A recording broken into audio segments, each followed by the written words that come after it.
Check out carmarshal.com. The link is in the description. They help support us. Investigators say an off-duty NYPD transit officer now facing charges in a road rage incident in Brooklyn. Investigators say Officer Michael Barrow's car was rear-ended at Avenue N and Bedford Avenue last night, and that's when the 24-year-old off-duty police officer allegedly punched the other driver and pistol-whipped him with his service weapon. Police say Officer Barrow drove away after the fight but was later caught. He is suspended without pay.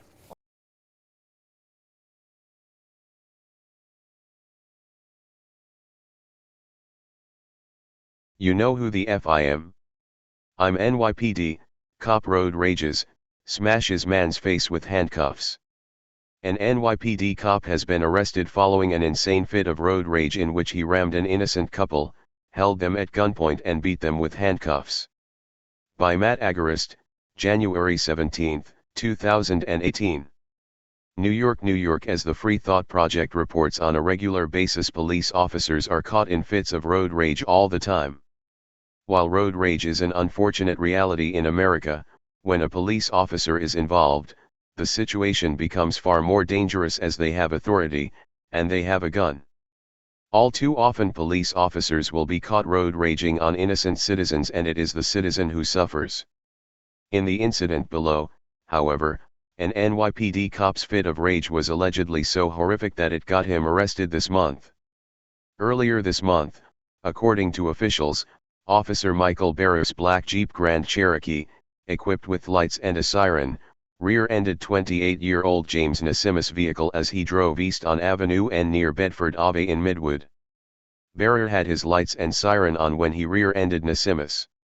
However, he had no reason to have them on because he was off-duty at the time. Advertisement. According to witnesses at the scene, Barrow, 24, jumped out of his vehicle waving his department-issued pistol and began pointing it at Nasimus while yelling, "Don't you know who the F I am? I'm NYPD. You don't F with the NYPD." At this point, according to the witnesses, Barrow then allegedly began punching not only Nasimus but his 27-year-old girlfriend Jacqueline Areza as well. Prosecutors reported that Barrow inflicted serious injuries to the face of Nasimus because he used his metal handcuffs as a weapon. According to court records, Nasimus needed 10 stitches to close up the wounds on his face. After he rammed an innocent couple, assaulted them with a deadly weapon, and beat both of them with handcuffs, Barrow then fled the scene. He ran multiple red lights, veered into oncoming traffic, all at dangerously high speeds. His victims were unable to keep up, but they did get his license plate and called police during their pursuit. Read more. OPD lies about body cam video surfaces of cop beating handcuffed veteran laying face down. The following day, Barrow was arrested. As WABC reports, Barrow is charged with assault, criminal possession of a weapon, reckless endangerment, tampering with physical evidence, menacing, reckless driving and leaving the scene of an accident. He was suspended without pay following his arrest. Barrow's bail was set at $15,000 in spite of prosecutors requesting $25,000. Because Barrow's arrest is so unprecedented for a police officer, it has sparked quite the conversation online. One person, who commented on the local news story, summed up the situation quite grimly. He would have been better off shooting them. Then he would have been put on paid admin leave, say he feared for his life, and come back to work after a refreshing paid vacation ready to be a more effective oppressor. Unfortunately, road rage among police officers is not an isolated incident.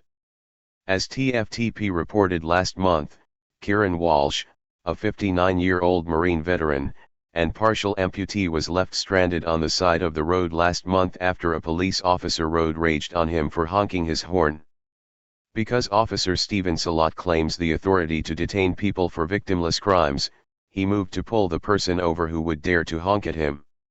Evidently he didn't like that, Walsh said of the brief horn beeping. Walsh, who had just undergone surgery to remove his foot over complications from diabetes, was then left stranded on the side of the road because Officer Salat confiscated his vehicle in his fit of rage. The amputee veteran was forced to painfully hobble home, causing him severe pain and injury.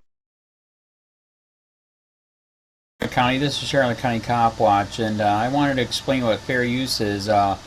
You can use pieces of news articles if you're doing it for news reporting, you have commentary, and you're doing it for education purposes. So that's what fair use is, as you can see right here. Another reason why I wanted to make this video is to let you know I just joined with Patreon. A nice thing with Patreon, I make no money on YouTube. They took the money away years ago, and so this is another way to give, and it's a nice thing too because you can give monthly. You can give $1, $5, $10, whatever. I do 4 to 5 hours a day on trying to wake the sheeple up on how corrupt it is and different ways that you can fight the corruption. So Patreon is a way that you can do it, and then of course the old way is still there. Donate to Charlotte County COPWATCH with PayPal or credit card. So keep that in mind. 4 to 5 hours a day. I make no money, but the corruption happened to me and I'm sick of it, so I'm trying to wake people up. But my wife would love it if some, if we could get some help out there. There's 47,000 subscribers. Just think if each one of you subscribers just gave a, let's say, actually, yes, $1 a month. 47,000 subscribers gave $1 a month. That would be awesome. That's not going to happen. But anyways, that would be great if it did happen. But do the math in your head. Just think about it. Like I said, 4 to 5 hours a day. I get no money from YouTube. YouTube has gone nuts. You can't do anything anymore. They're taking the money away everywhere. So these are a couple different ways that you can still help out with all this time that I put in. And as you know, I'm in a special situation where, at least I can do it, 4 to 5 hours a day. We have a cleaning company during the day. That's what allows me to do this, and we're debt free. So this is my hobby. I don't go fishing and all that other crap. I try to save the world. So help me out to make the wife happy, man. In fact, if you guys did give $1 a day, and there was 47,000 of you, and you did it, and each of you gave $1, and that was every month, oh my God, yes, I could quit. I could start suing them. Another idea too that we have is, if I got, some funds, we could actually contact everyone that has been ticketed and or arrested and put in jail and start sending them postcards to let them know we're here, and to see if everything went all right, and if it didn't, find out their story. So we could even do more investigations and more lawsuits. Lawsuits take money. So just think about that. 47,000 of you so far right now. $1 a day. $1 a month on Patreon, or $5 a month Patreon, 10, 20, whatever. Just do the math in your head. Help out. This is a lot of work every single day. Thanks.